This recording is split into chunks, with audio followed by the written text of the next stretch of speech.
महामृत्युंजय मंत्र वेदोक्त। ओम त्र्यंबकं यजामहे सुगंधिं पुष्टिवर्धनम् उर्वारुकमिव बन्धनात् मृत्योर्मुक्षीयमामृतात्। ओम त्र्यंबकं यजामहे सुगंधिं पुष्टिवर्धनम् उर्वारुकमिव बन्धनात् मृत्योर्मुक्षीयमामृतात्। ओम त्र्यंबकं यजामहे सुगंधिं पुष्टिवर्धनम् उर्वारुकमिव बन्धनात् मृत्योर्मुक्षीयमामृतात्।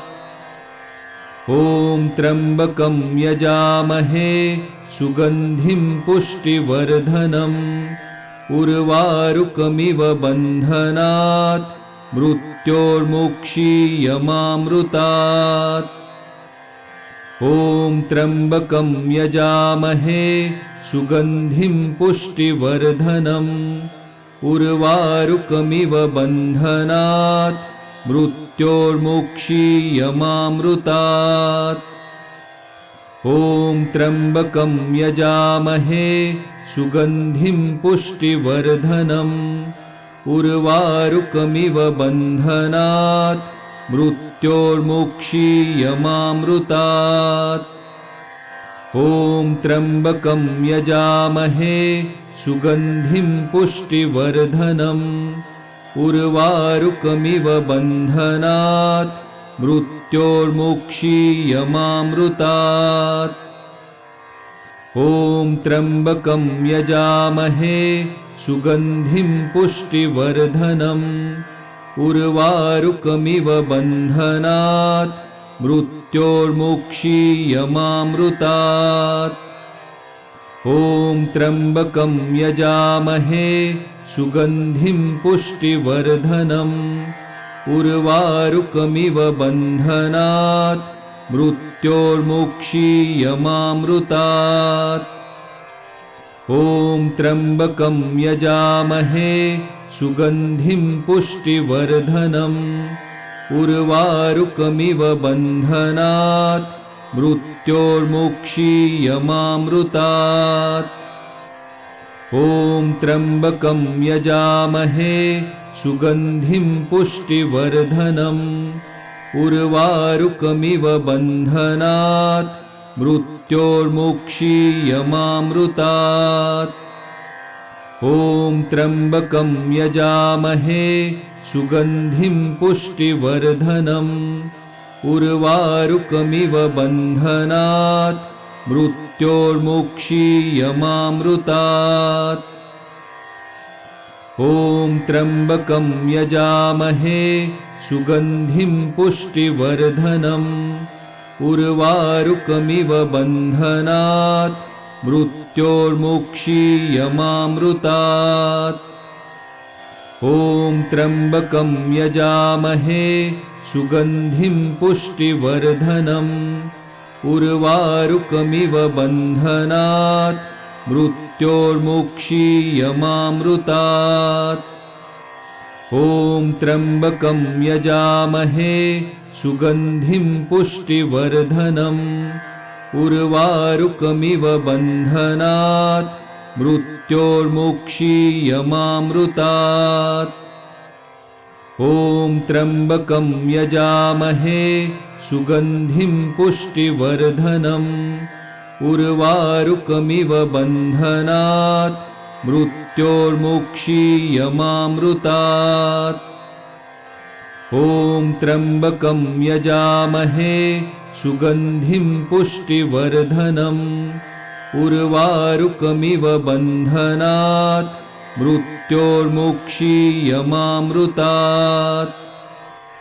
ओम त्र्यंबकं यजामहे सुगंधिं पुष्टिवर्धनम् उर्वारुकमिव बन्धनात् मृत्योर्मुक्षीयमामृतात्। ओम त्र्यंबकं यजामहे सुगंधिं पुष्टिवर्धनम् उर्वारुकमिव बन्धनात् मृत्योर्मुक्षीयमामृतात्। ॐ त्र्यम्बकं यजामहे सुगन्धिं पुष्टिवर्धनम् उर्वारुकमिव बन्धनात् मृत्योर्मुक्षीयमामृतात्। ॐ त्र्यम्बकं यजामहे सुगन्धिं पुष्टिवर्धनम् उर्वारुकमिव बन्धनात् मृत्योर्मुक्षीयमामृतात्। ॐ त्र्यम्बकं यजामहे सुगन्धिं पुष्टिवर्धनम् उर्वारुकमिव बन्धनात् मृत्योर्मुक्षीयमामृतात्। ॐ त्र्यम्बकं यजामहे सुगन्धिं पुष्टिवर्धनम् उर्वारुकमिव बन्धनात् मृत्योर्मुक्षीयमामृतात्। ॐ त्र्यम्बकं यजामहे सुगन्धिं पुष्टिवर्धनम् उर्वारुकमिव बन्धनात् मृत्योर्मुक्षीयमामृतात्। ॐ त्र्यम्बकं यजामहे सुगन्धिं पुष्टिवर्धनम् उर्वारुकमिव बन्धनात् मृत्योर्मुक्षीयमामृतात्। ॐ त्र्यम्बकं यजामहे सुगन्धिं पुष्टिवर्धनम् उर्वारुकमिव बन्धनात् मृत्योर्मुक्षीयमामृतात्। ॐ त्र्यम्बकं यजामहे सुगन्धिं पुष्टिवर्धनम् उर्वारुकमिव बन्धनात् मृत्योर्मुक्षीयमामृतात्। ॐ त्र्यम्बकं यजामहे सुगन्धिं पुष्टिवर्धनम् उर्वारुकमिव बन्धनात् मृत्योर्मुक्षीयमामृतात्। ॐ त्र्यम्बकं यजामहे सुगन्धिं पुष्टिवर्धनम् उर्वारुकमिव बन्धनात् मृत्योर्मुक्षीयमामृतात्। ॐ त्र्यम्बकं यजामहे सुगन्धिं पुष्टिवर्धनम् उर्वारुकमिव बन्धनात् मृत्योर्मुक्षीयमामृतात्। ॐ त्र्यम्बकं यजामहे सुगन्धिं पुष्टिवर्धनम् उर्वारुकमिव बन्धनात् मृत्योर्मुक्षीयमामृतात्। ॐ त्र्यम्बकं यजामहे सुगन्धिं पुष्टिवर्धनम् उर्वारुकमिव बन्धनात् मृत्योर्मुक्षीयमामृतात्। ॐ त्र्यम्बकं यजामहे सुगन्धिं पुष्टिवर्धनम् उर्वारुकमिव बन्धनात् मृत्योर्मुक्षीयमामृतात्। ॐ त्र्यम्बकं यजामहे सुगन्धिं पुष्टिवर्धनम् उर्वारुकमिव बन्धनात् मृत्योर्मुक्षीयमामृतात्। ॐ त्र्यम्बकं यजामहे सुगन्धिं पुष्टिवर्धनम् उर्वारुकमिव बन्धनात् मृत्योर्मुक्षीयमामृतात्। ॐ त्र्यम्बकं यजामहे सुगन्धिं पुष्टिवर्धनम् उर्वारुकमिव बन्धनात् मृत्योर्मुक्षीयमामृतात्। ॐ त्र्यम्बकं यजामहे सुगन्धिं पुष्टिवर्धनम् उर्वारुकमिव बन्धनात् मृत्योर्मुक्षीयमामृतात्। ॐ त्र्यम्बकं यजामहे सुगन्धिं पुष्टिवर्धनम् उर्वारुकमिव बन्धनात् मृत्योर्मुक्षीयमामृतात्। ॐ त्र्यम्बकं यजामहे सुगन्धिं पुष्टिवर्धनम् उर्वारुकमिव बन्धनात् मृत्योर्मुक्षीयमामृतात्। ॐ त्र्यम्बकं यजामहे सुगन्धिं पुष्टिवर्धनम् उर्वारुकमिव बन्धनात् मृत्योर्मुक्षीयमामृतात्। ॐ त्र्यम्बकं यजामहे सुगन्धिं पुष्टिवर्धनम् उर्वारुकमिव बन्धनात् मृत्योर्मुक्षीयमामृतात्। ॐ त्र्यम्बकं यजामहे सुगन्धिं पुष्टिवर्धनम् उर्वारुकमिव बन्धनात् मृत्योर्मुक्षीयमामृतात्। ॐ त्र्यम्बकं यजामहे सुगन्धिं पुष्टिवर्धनम् उर्वारुकमिव बन्धनात् मृत्योर्मुक्षीयमामृतात्। ॐ त्र्यम्बकं यजामहे सुगन्धिं पुष्टिवर्धनम् उर्वारुकमिव बन्धनात् मृत्योर्मुक्षीयमामृतात्। ॐ त्र्यम्बकं यजामहे सुगन्धिं पुष्टिवर्धनम् उर्वारुकमिव बन्धनात् मृत्योर्मुक्षीयमामृतात्।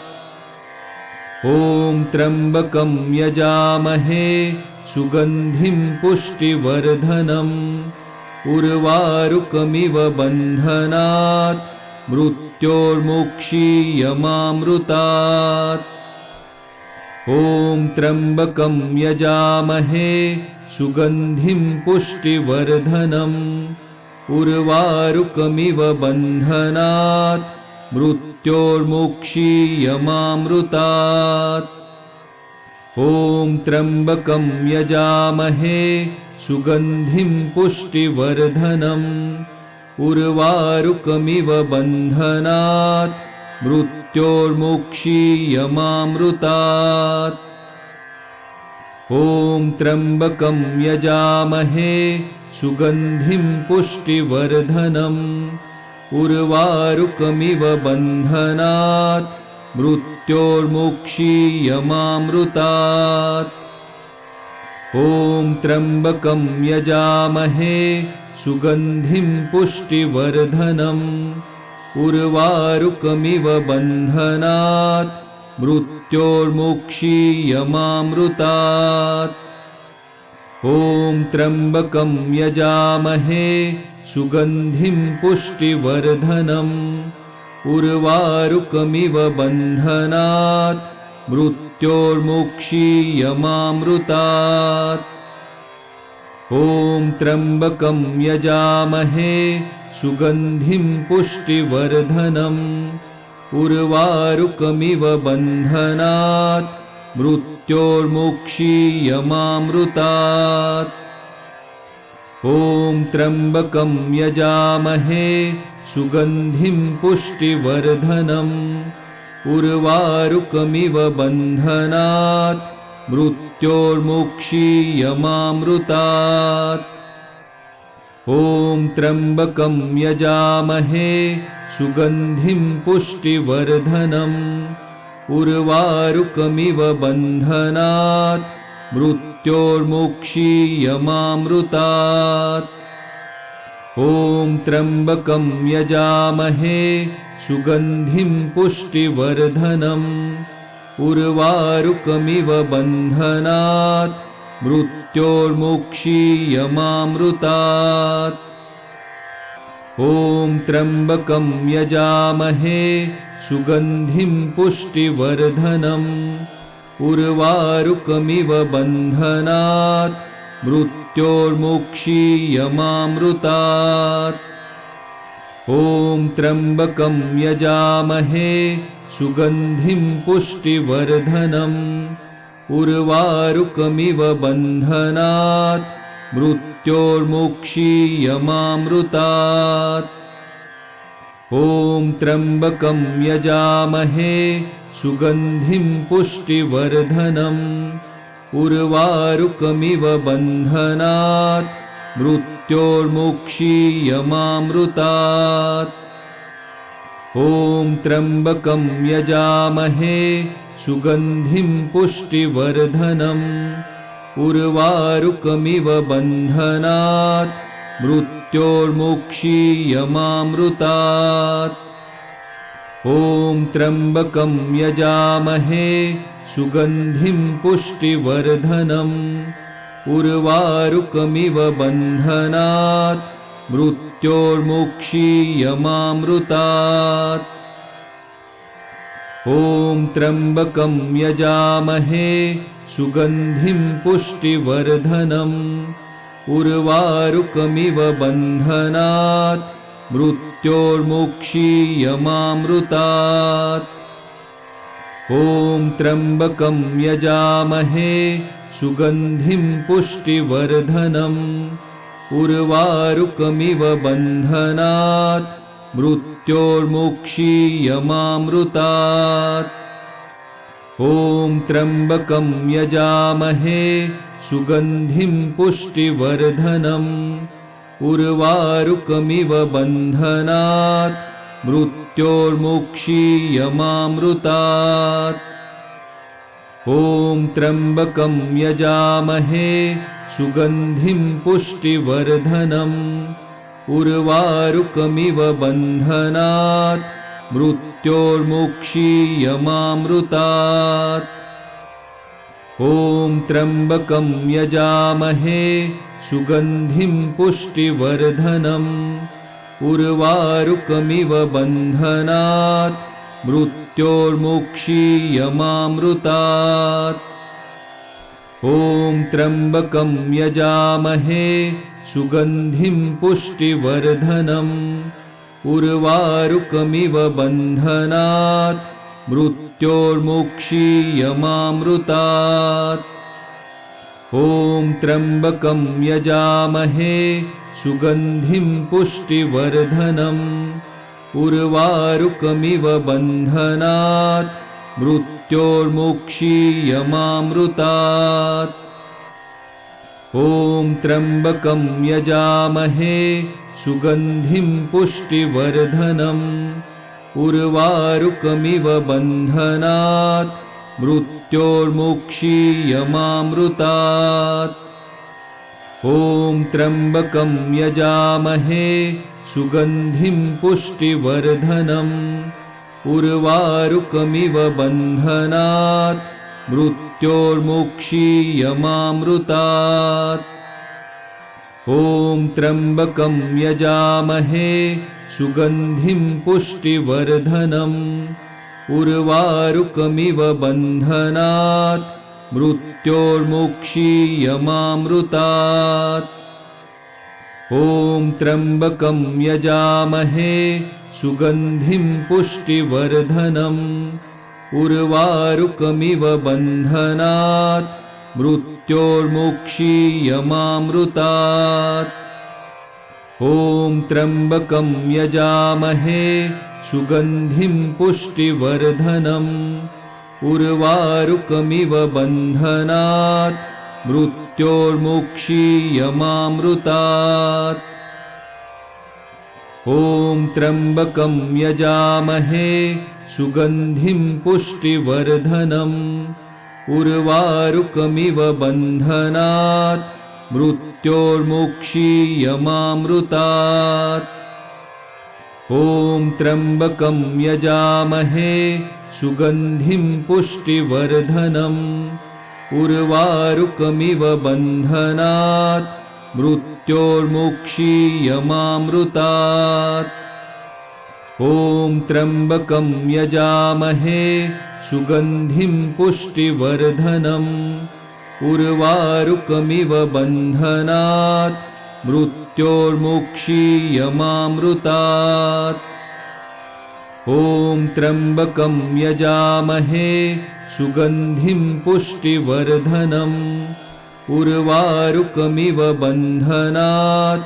मृत्योर्मुक्षीयमामृतात् ॐ त्र्यम्बकं यजामहे सुगन्धिं पुष्टिवर्धनम् उर्वारुकमिव बन्धनात् मृत्योर्मुक्षीयमामृतात् ॐ त्र्यम्बकं यजामहे सुगन्धिं पुष्टिवर्धनम् उर्वारुकमिव बन्धनात् मृत्योर्मुक्षीयमामृतात् ॐ त्र्यम्बकं यजामहे सुगन्धिं पुष्टिवर्धनम् उर्वारुकमिव बन्धनात् मृत्योर्मुक्षीयमामृतात् ॐ त्र्यम्बकं यजामहे सुगन्धिं पुष्टिवर्धनम्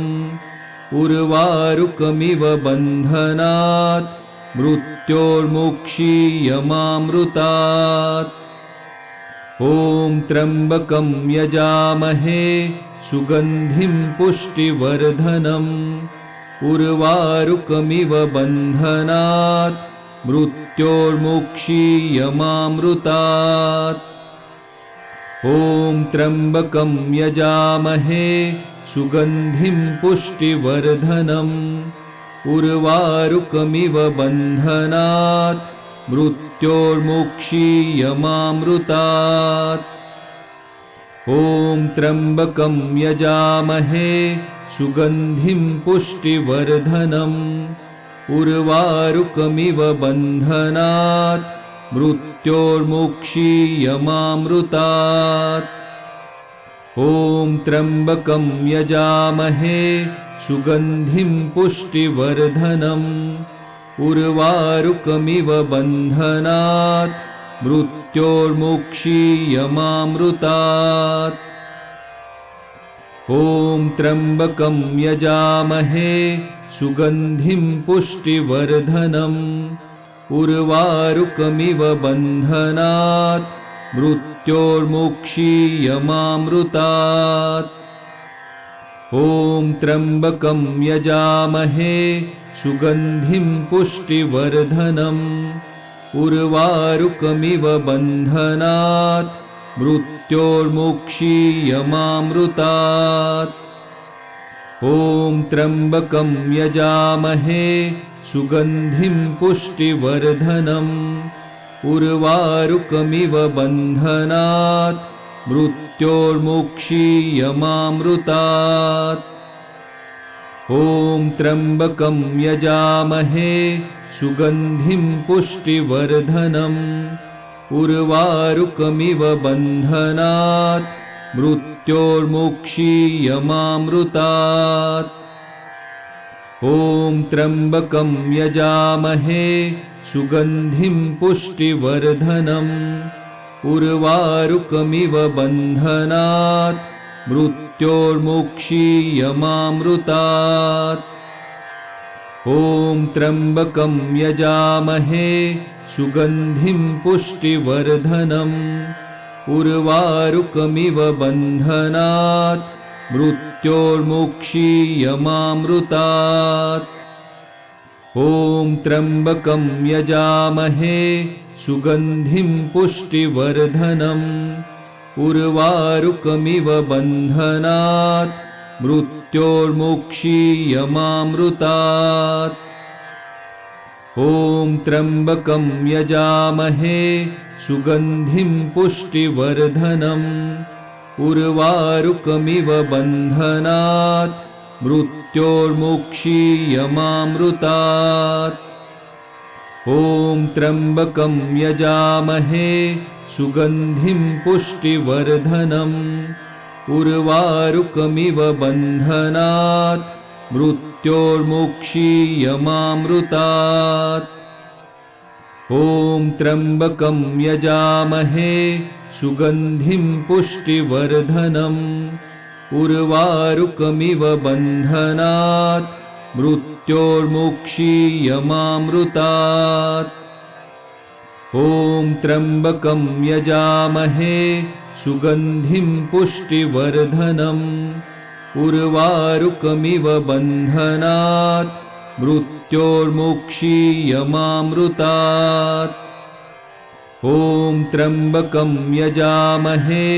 सुगन्धिं पुष्टिवर्धनम् उर्वारुकमिव बन्धनात् मृत्योर्मुक्षीयमामृतात् ॐ त्र्यम्बकं यजामहे सुगन्धिं पुष्टिवर्धनम् उर्वारुकमिव बन्धनात् मृत्योर्मुक्षीयमामृतात् ॐ त्र्यम्बकं यजामहे सुगन्धिं पुष्टिवर्धनम् उर्वारुकमिव बन्धनात् मृत्योर्मुक्षीयमामृतात् ॐ त्र्यम्बकं यजामहे सुगन्धिं पुष्टिवर्धनम् उर्वारुकमिव बन्धनात् मृत्योर्मुक्षीयमामृतात्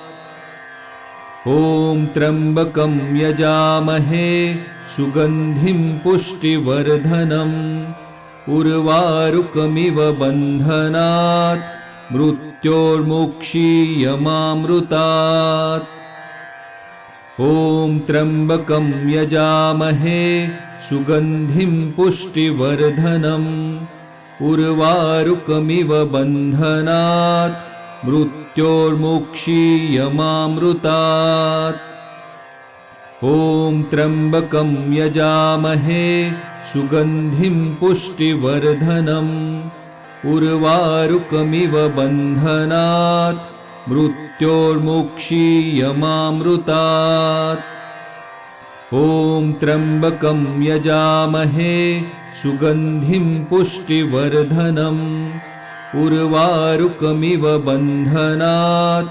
मृत्योर्मुक्षीयमामृतात् ॐ त्र्यम्बकं यजामहे सुगन्धिं पुष्टिवर्धनम् उर्वारुकमिव बन्धनात् मृत्योर्मुक्षीयमामृतात् ॐ त्र्यम्बकं यजामहे सुगन्धिं पुष्टिवर्धनम् उर्वारुकमिव बन्धनात् मृत्योर्मुक्षीयमामृतात् ॐ त्र्यम्बकं यजामहे सुगन्धिं पुष्टिवर्धनम् उर्वारुकमिव बन्धनात् मृत्योर्मुक्षीयमामृतात् ॐ त्र्यम्बकं यजामहे सुगन्धिं पुष्टिवर्धनम्